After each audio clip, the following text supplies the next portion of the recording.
Welcome into this week's Research Corner. I'm Tony Mulvey, joined on the phone by Kevin Hill. Kevin, how are you? Doing great this morning, Tony. Thanks for asking. Awesome. Well, you released a paper earlier this week that really talked about brokers' expectations in the quarter. I mean, kind of touch on what we were trying to find out, what we found in the survey. Yeah, we try to do this on a quarterly basis, if not a half-year basis, and it's really the sentiment between load volumes, right?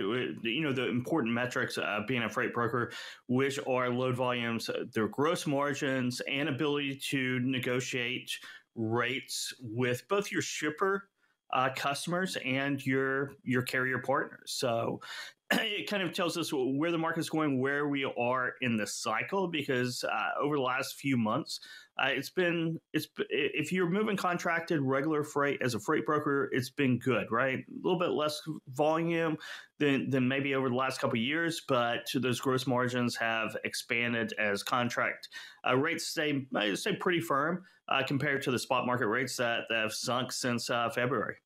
Absolutely. And we'll bring up this first chart that we saw that said it was where do you expect each of the following to be at the end of Q3 versus the beginning of Q3. And you've got the four options that they had: gross margins, load volumes, truck capacity, and contract rates. And when you see this chart, I don't think it's really a surprise based on what we've seen in the Sonar data. I mean, gross margins a little lower, which that one kind of surprised me, but again, not that much. But the load volumes lower, truck capacity being more available in that slightly higher, and then contract rates slightly lower to about the same. And I think you start to see this in the Sonar data, and it kind of matches up with what they're seeing in the market too.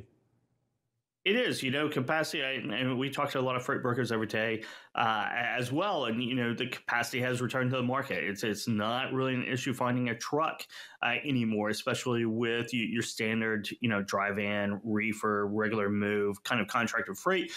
You can find trucks, which is good and bad all at the same time, right? You can find capacity, you can service your customer, but everyone else can too. And you start the price battle on the way down. Sometimes it's a race to the pricing floor, and that can be tough.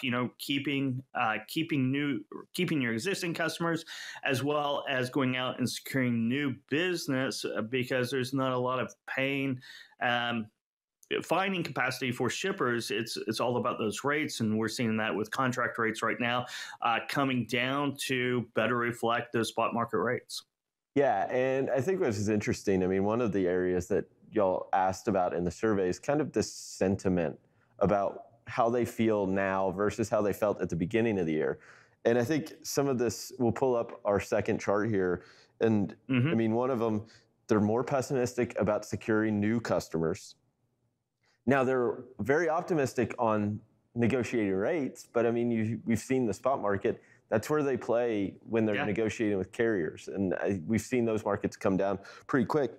Ability to retain your top shipper customers, I mean, pretty, I won't say optimistic, but not pessimistic. I mean, they expect that to kind of stay the same. And I think that's a positive sign.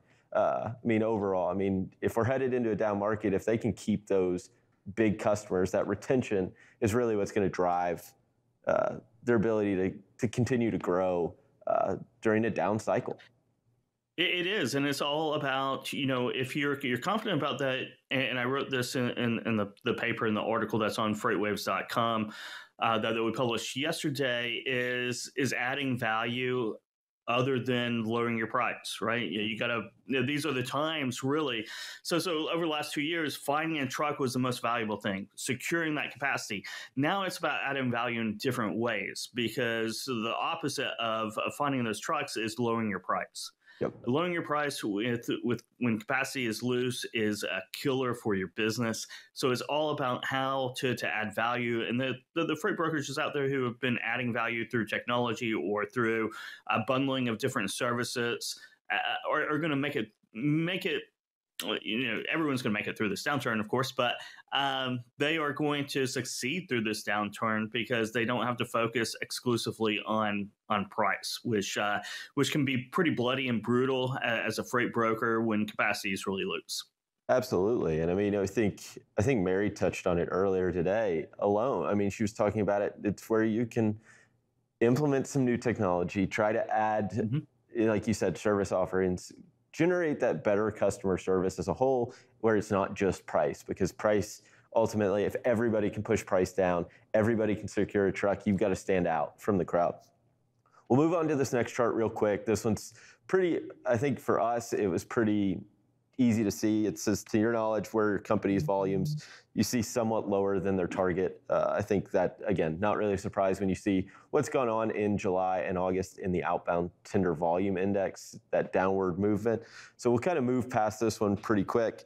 And it comes up to, what do you feel like what's going to lead? We'll bring up the last chart. It'll be what do you feel is most likely to loosen truck capacity in the second half? And I think this one surprised me a little.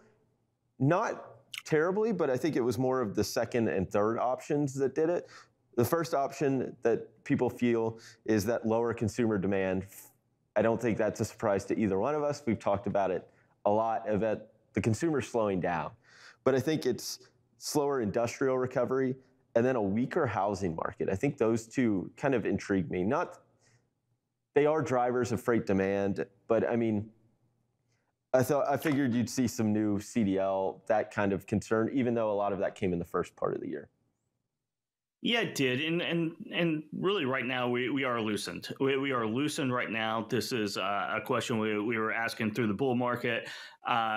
We continue to ask it, and I think the lower consumer demand and the housing market, other things, is all kind of sentiment for the consumer and their perspectives on how rich they are, how wealthy they are, and the less wealthy you feel, the less you spend. You throw an inflation in there, and it makes you feel much less wealthy than you did a year ago. And that's what we're seeing. We were talking about earlier this morning, CPG companies,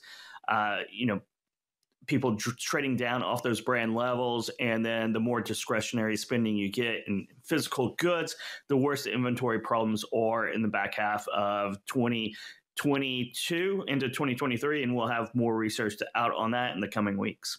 Awesome. Well, thank you so much for joining me, Kevin. That's all the time we have for today's Research Corner. But we'll be sure to check in with you again a little later this week on the Spot. But right now, we'll take a quick break and be back with more FreightWaves Now.